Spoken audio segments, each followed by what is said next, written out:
అందరికీ నమస్కారం అండి.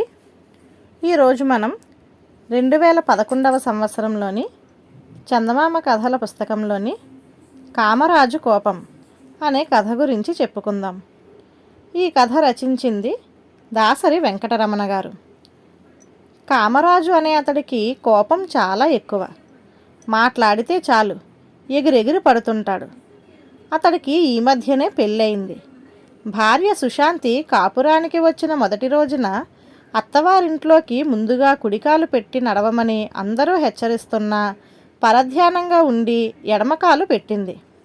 కామరాజు అది చూసి కోపంతో మండిపడుతూ భార్య చెయ్యి పుచ్చుకొని విసురుగా వెనక్కి లాగి, అంతమంది చెబుతున్నా వినవేం, ముందు కుడికాలు పెట్టు అన్నాడు ముఖం చిటమటలాడిస్తూ.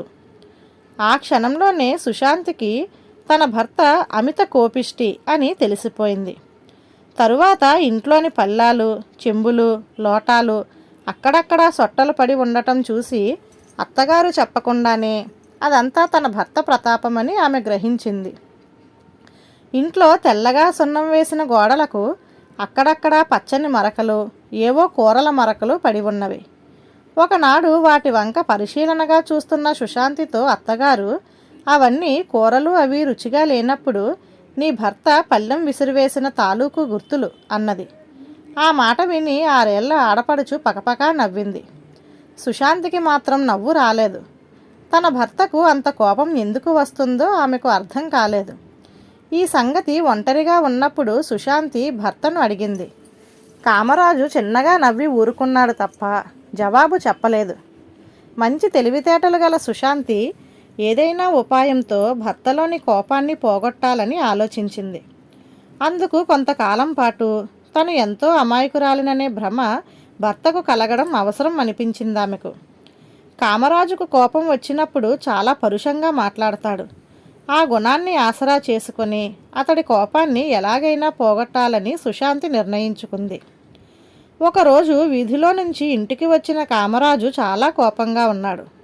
అతడు ఆ కోపాన్ని భార్య మీద చూపిస్తూ, పళ్ళెంలో 4 మెతుకులు వేసి తీసుకురా, త్వరగా తిని తగలడాలి అన్నాడు. సుశాంతి అలాగే తీసుకువెళ్ళి పళ్ళెం అతడి ముందు పెట్టింది. కామరాజు ఆశ్చర్యపోతూ మరింత కోపంగా భార్యకేసి చూశాడు.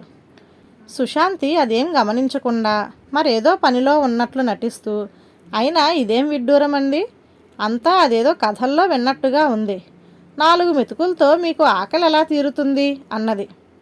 తన భార్య కావాలనే అలా చేసిందని అంతవరకు మండిపడుతున్న కామరాజుకు భార్య మాటల వెనుకనున్న అమాయకత్వాన్ని గమనించేసరికి కోపం కాస్త ఎగిరిపోయింది. పెళ్ళైన కొత్తలో తన భార్య అమాయకురాలే అనుకున్నాడు కానీ మరీ ఇంత అమాయకురాలు అనుకోలేదు కామరాజు. ఈ విధంగా 2-3 సార్లు ఇలాంటి తరహా సంఘటనలే జరిగాయి. ఒకసారి బాగా కోపం మీద ఉన్న కామరాజు వంటగదిలో ఉన్న భార్యను కేకవేసి, ఆ చేతి సంచి ఇలా తెచ్చి నా మొహాన కొట్టు, బజారుకు పోయి కూరగాయలు తెస్తాను అన్నాడు. సుశాంతి సంచి తెచ్చి కామరాజు అన్నట్టుగానే చేసింది.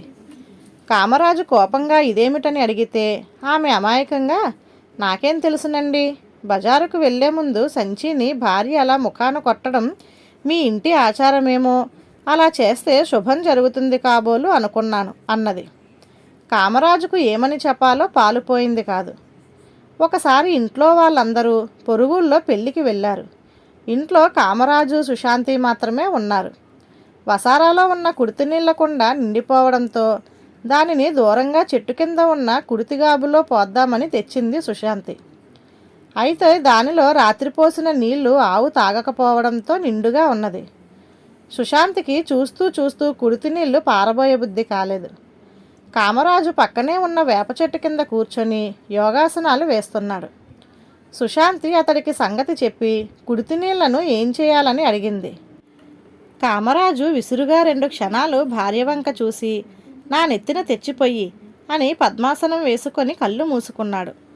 అలా అన్నదే తడువుగా సుశాంతి కుడితినీళ్ల కుండను నిదానంగా ఎత్తి కామరాజు తల మీద గుమ్మరించింది. కామరాజు బెంబేలెత్తిపోతూ శివమెత్తిన మనిషిలా లేచి సుశాంతి చెంప మీద చెల్లున ఒక దెబ్బ వేశాడు. సుశాంతి ఆశ్చర్యంగా భర్త వంక చూసింది. కామరాజు పట్టలేని కోపంతో బుసకొడుతూ, నీకసలు బుద్ధంటూ ఉన్నదా? ఏమిటి నువ్వు చేసిన పని అని అడిగాడు సుశాంతిని.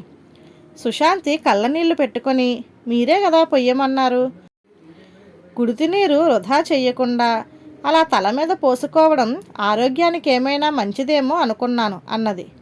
ఆ జవాబు విని కామరాజు గట్టిగా తల బాదుకొని కూలబడ్డాడు.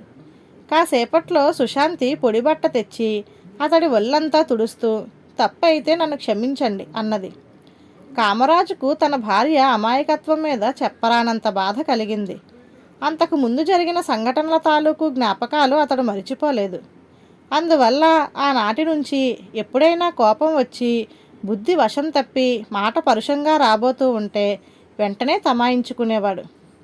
ఇది గమనించిన సుశాంతి అన్ని విషయాల్లోనూ భర్తకు అనుకూలంగా మసులుకుంటూ అతడికి ఏ విధంగానూ మనసు నొయ్యకుండా జాగ్రత్త పడుతూ వచ్చింది. క్రమంగా కామరాజు కోపం దానంతటా అదే పోయింది. ధన్యవాదాలు.